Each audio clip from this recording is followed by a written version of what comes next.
kung kailan tayo tatanggap. Kung ang edad natin ay matanda na o bata ka pa ngayon, hindi puwat lang yan kapag tinanggap mo ang salita ng Diyos, agad-agad sasagot ang ating Panginoon. Tulad ko po na 25 years bago ko po ako nakapakinig ng mabuting balita. Sa edad ko pong 35 years, nung ako ay makarinig ng kanyang mabuting balita, tinanggap ko po ang kanyang salita at naunawaan ko na ang buhay ay nasa kamay ng ating Panginoon.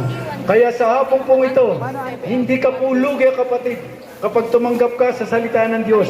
Hindi ka po mawawalan ng trabaho kapag tinanggap mo ang mabuting balita. Hindi ka po magkakaroon ng sakit kapag tinanggap mo ang mabuting balita.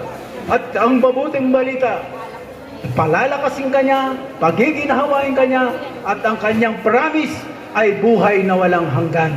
Kaya po, ang salita ng Diyos sa hapong ito ay naipahayag. Ang kanyang layunin, pananampalataya po ang nais niya sa pangalan ni Jesus.